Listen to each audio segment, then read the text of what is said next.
नमस्कार मित्रांनो, माझं नाव पल्लवी लोहाळे. हा माझा पहिला ब्लॉग आहे. मी काय समोर येत नाही आहे, परंतु माझं शेत तुम्हाला दाखवते का मी एका शेतामध्ये काय काय प्रयोग केलेत.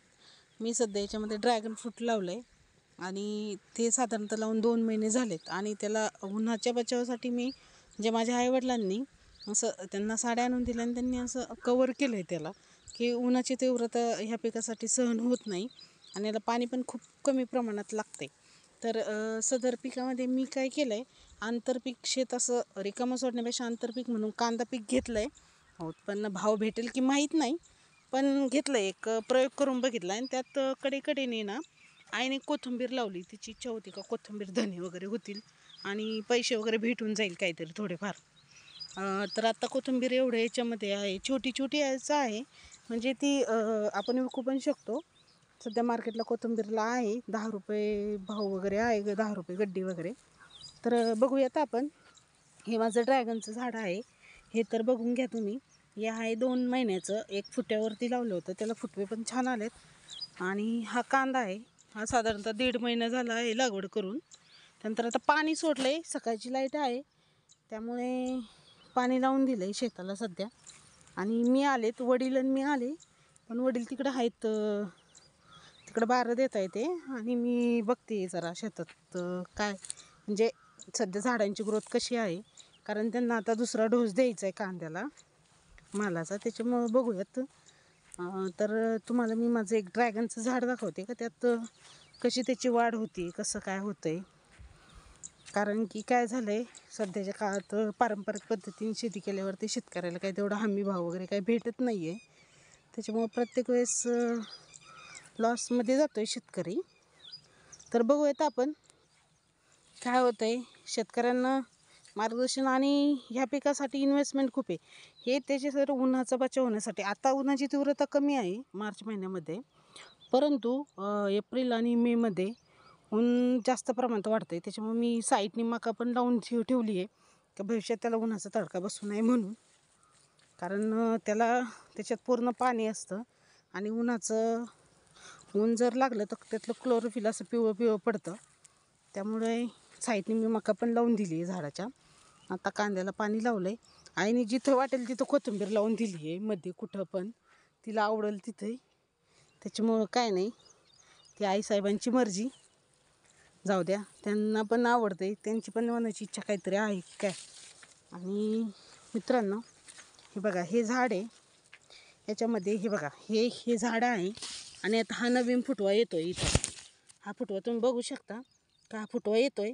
आता हाच फुटवा मी सरळ घेणार. याला 2 फुटवे आहेत, पण हे दोन्ही फुटवे मी असे सरळ वरती नेणार झाडाला. याला पण इथं बघू शकता की याला फुटवे येत आहे आणि हे त्याचं म्हणजे रूट येतं आहे. याला हे बघा किती फुटे, हे 1.5 फुटाच्या आसपास झालेलं आहे, तुम्ही बघू शकता.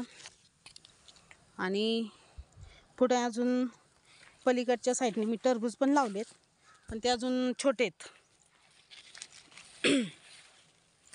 तुम्हाला मी दाखवते. हे बघा कसं कांद्याचं पीक आणि किती छान दिसतंय बघा हे शेत. म्हणजे काहीतरी घरचं देशी जुगाड केलं आहे मी. आणि साड्या लागल्यात मला, 600 साड्या लागल्यात एका झाडाला. म्हणजे दोन साड्यांमध्ये, एकाच साडीमध्ये 2 झाडं झालेत साधारणतः. त्याच्यामुळं थोडासा त्रास झाला, पण काय नाही, आता ओके वाटतं आहे एकदम. शेत एकदम मस्त वाटतं आहे, काहीतरी नवीन साडी घातल्यासारखं वाटतं आहे. तुम्ही बघू शकता शेत. पलीकडे गहू आहे. गहू अजून भरपूर दिवस लागेल त्याला यायला, अजून 1 महिन्यानंतर तो काढण्यासाठी येईल. तिकडं वडील उभे आहेत माझे, तिकडून पाणी याला पाणी सोडलं टरबुजाला, तिकडं पाणी हे करताय, तिकडच्या साईडने टरबूज आहे, तुम्ही बघू शकता. अशाच काही शेतीविषयक काही मार्गदर्शन लागलं तर नक्की कमेंटमध्ये सांगा.